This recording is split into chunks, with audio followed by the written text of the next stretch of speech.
Alhamdulillahi Rabbil Alameen, wassalatu wassalamu ala ashrafil anbiya'i wal mursaleen wa ala alihi wa sahbihi ajma'een, thumma ma ba'd. فأعوذ بالله من الشيطان الرجيم بسم الله الرحمن الرحيم يسبح لله ما في السماوات وما في الأرض له الملك وله الحمد وهو على كل شيء قدير رب اشرح لي صدري ويسر لي أمري واحلل عقدة من لساني يفقهوا قولي آمين يا رب العالمين ثم أما بعد. Once again, everyone, assalamu alaikum wa rahmatullahi wa barakatuh. Today we try and get to know Surah Taghabun, the 64th surah of the Quran. This is the last of the musabbihat in the Quran, which means the surahs that declare Allah's perfection. And in this beautiful, beautiful surah, Allah summarizes the subject matter of all the previous musabbihat, matters of faith, disbelief, conviction, the comparison between the skies and the earth and ourselves, how the skies and the earth are in submission, and that human beings have this, this rebellion towards Allah, ironically, even though they're the best of Allah's creation. This surah can be easily divided into several parts. The first of them, again, is this idea the skies and the earth declare Allah's perfection, but human beings, فَمِنْكُمْ مُؤْمِنٌ وَمِنْكُمْ كَافِرٌ. Among you are those who believe and the ones who disbelieve. خَلَقَكُمْ فَأَحْسَنَ صُوَرَكُمْ. He folded you, He molded you, He created you, and then He perfected the molding and beautified the molding in which He crafted all of you. So Allah, imposes on us the favor that He did by designing us in the remarkable way that He did, the human being. And you'll notice that in this first passage, there are two attributes of Allah that are at the opening and the end. The two attributes of Allah that complement each other.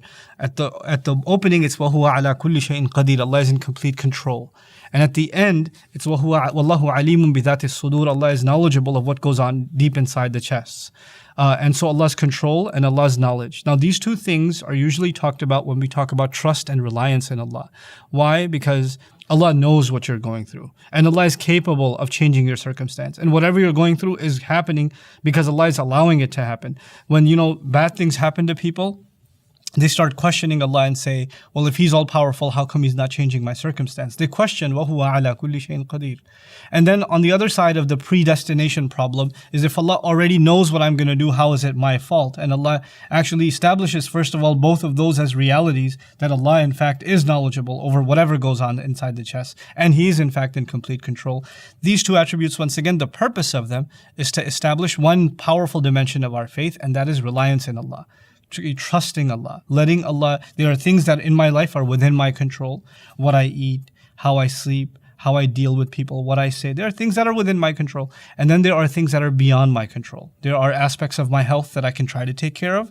But then again, health and sickness are in Allah's hands ultimately. Life and death is in Allah's hands. Whether you're living in a city that's enjoying good weather or you're in the middle of a tornado or an earthquake, that's not in your hands.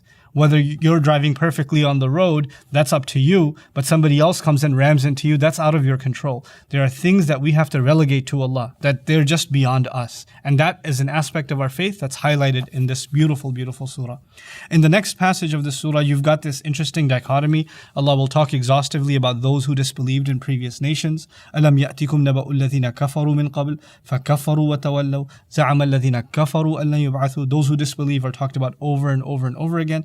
Then He'll talk about, therefore, if you look at the consequences of those who didn't rely on Allah and thought that they were invincible and that they're not going to be brought to question, as a result of learning about their accounts, you should renew your faith. فَآمِنُوا بِاللَّهِ وَرَسُولِهِ وَالنُّورِ الَّذِي أَنزَلْنَا. Believe in Allah and His Messenger and the light that we have sent down. I love one of the features of this surah is that this is the surah that kind of is one of the unique places in the Quran where the Quran is explicitly described as light. The Quran itself is described as light. The Prophet, his role, لِيُخْرِجَكُم مِّنَ الظُّلُمَاتِ إِلَى النُّورِ, so He can bring you out of darknesses into light. Allah Himself describes Himself, Allahu nuru samawati wal ard. And then Allah talks about people who live in this life, based on guidance. And يَجْعَلْ لَكُمْ نُورًا تَمْشُونَ بِهِ. He'll put light in place for you that you can walk in. And now that light itself is being described as the Quran. Believe in Allah, the Messenger, and the light that we've sent down. So when somebody walks with light, it's like Allah saying they walk with Quran. They live with Quran. They think about the Quran as they move in their life. So that's the call to Iman. Then thereafter, again, another discussion about Iman. وَمَن يُؤْمِن بِاللَّهِ يَهْدِي قَلْبَهُ. وَمَن يُؤْمِن بِاللَّهِ وَيَعْمَلْ صَالِحًا يُكَفِّرْ عَنْهُ سَيِّئَاتِهِ. So twice you have this conversation about Iman. The conversation started in this passage with kufr, with disbelief. Then twice there's discussion about Iman. And then at the end again Allah describes وَالَّذِينَ كَفَرُوا وَكَذَّبُوا بِآيَاتِنَا أُولَٰئِكَ أَصْحَابُ النَّارِ هُمْ فِيهَا خَالِدُونَ أُولَٰئِكَ أَصْحَابُ الْجَحِيمِ. So those are the people who disbelieve at the end again. So this second passage is really a contrast between those who believe and those who disbelieve. Then we get to what belief and disbelief particularly. Because it's belief in Allah, belief in the angels, belief in prophets, belief in books. Yes, belief is general. But every surah has a particular flavor. And I've alluded to this, the particular texture of faith that Allah is highlighting in this surah is reliance in Allah. Reliance on Him. And that's why in that third passage, Allah opens that subject up and says, مَا أَصَابَ مِن مُصِيبَةٍ إِلَّا بِإِذْنِ اللَّهِ. There's no calamity that ever strikes you except that it happens by Allah's leave. Allah is the one in control of whatever struck you. وَمَن يُؤْمِن بِاللَّهِ يَهْدِي قَلْبَهُ. Whoever truly believes in Allah, Allah guides his heart. May Allah give us tranquility in our hearts when difficult times hit, because that's also from Allah. And the idea is, if we can hold on to our faith during difficult times, the gift you get is priceless. What is the gift? يَهْدِي قَلْبَهُ. Allah Himself will guide his heart. My heart will be given guidance if I can remain tranquil and relaxed and relegate the matter to Allah in times of difficulty. The gift I get is absolutely the most valuable gift, the guidance of Allah.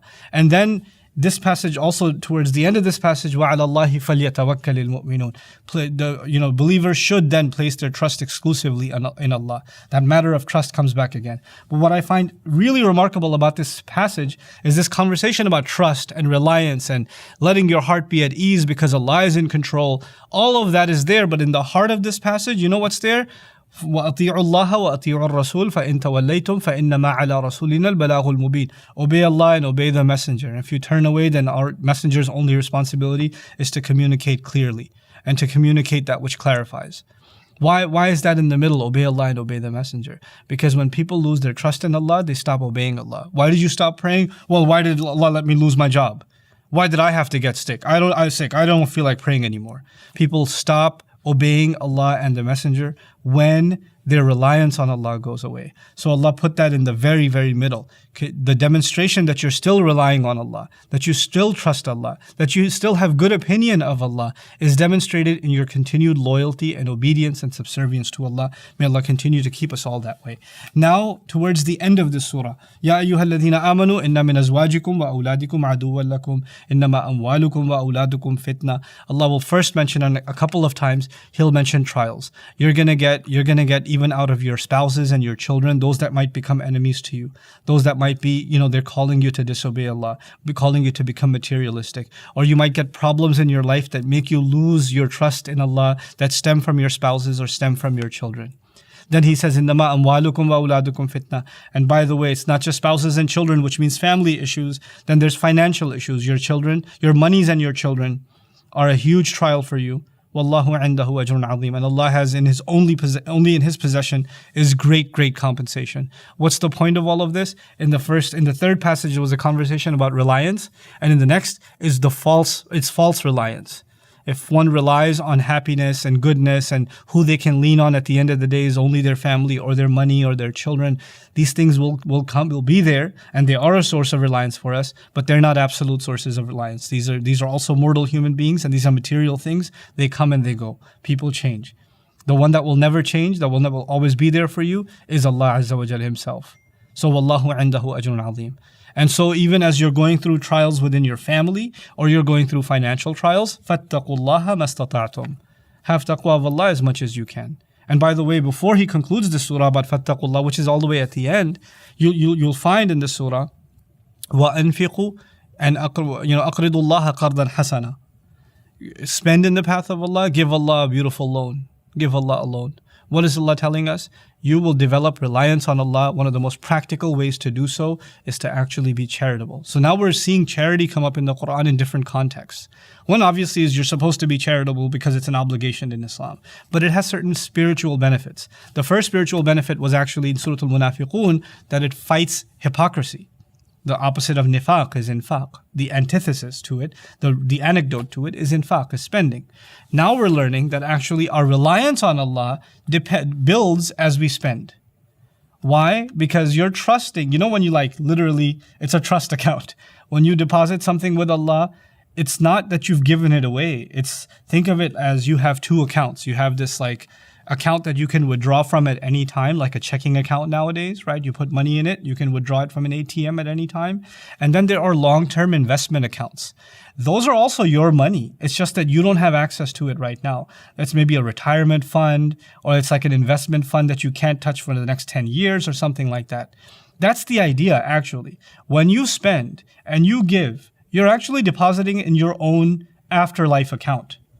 You haven't lost wealth. You've only transferred it from this world into the next. That's all you've done. But it's still only building your own wealth. Now you've relied on Allah and trusted Him that this account that you put it in is more secure than the bank vault, is more secure than the FDA and $100,000 of insurance. It's more secure than that. It's going to be recovered, and you're going to be able to cash out on this, on the trust with Allah. It builds trust with Allah that you've invested with Him, that you've given money. And human beings know it's a huge amount of trust before we invest with someone. It's a huge amount of reliance before we put money down with somebody and get into an agreement with somebody or give somebody a loan. So Allah uses the language that necessitates trust, like aqridullah, give Allah a loan. You would never give a loan to somebody you don't trust.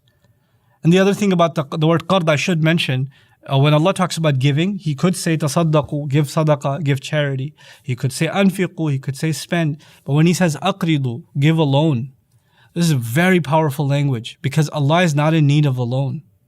Wallahu ghaniyun hamid. In the same surah again, Allah is the one who doesn't need. Why would He ask for a loan? He's asking for a loan to illustrate how pathetic we are, how greedy we become. I want to give you an example, an illustration of this point, and inshallah ta'ala will conclude. Your mom, she asks you one day, son, can I borrow $20? I promise I'll pay it back. How embarrassed would you feel? Your mother is asking you to, not asking you for money, not telling you to give money. She wants to borrow money from you, and then she has to promise that she'll pay you back. That must mean your mother thinks you're so greedy and so grabby of your own money, you would never let it go, and you would have to be given a reassurance that it'll be paid back to you. This is how negligent you became of your mom, that it came down to the point where she had to talk to you in this way. It's the low expectations she has of you that are coming forward. And that's how Allah challenges our sense of integrity when He says, give Allah alone. Like me, give Allah alone. Wow, how greedy must I have become that Allah uses this kind of language? He'll use the language of business. He'll use the language of loan just to appeal to our baser self and help us understand how far we've come, how difficult it's become for us to spend. May Allah not make us of the people who is difficult for them to spend. It's easy for us to give whatever we have. أنفقوا خفافا وثقالا. Spend and march forward, light or heavy. Whether you have a lot or you have a little, that's not the point. That isn't the point. The point is that you gave something. That you let go of something mimma tuhibbun from what you love, So this is the essential message of the surah, and of course the surah concludes with the reality of iman and kufr, the reality of real faith and who really relies on Allah and who doesn't rely on Allah. His attribute alimul ghaybi wa shahada al-azizul hakim, the knower of the unseen and the seen, the one who has the ultimate authority, the one who's all-wise. He has the authority to call you to account right now, but He's got wisdom. He doesn't expose you right away. He knows what you say with your tongue, and He knows what you have inside your hearts. May Allah Azza wa Jal cleanse all of our hearts and keep us sincere only for His sake. And may Allah Azza wa Jal make us of those who truly learn to rely upon Him in light of this beautiful, beautiful surah of Tawakkul, Surah Taghabun. Barakallahu li wa lakum. Wassalamu alaikum wa rahmatullahi wa barakatuh.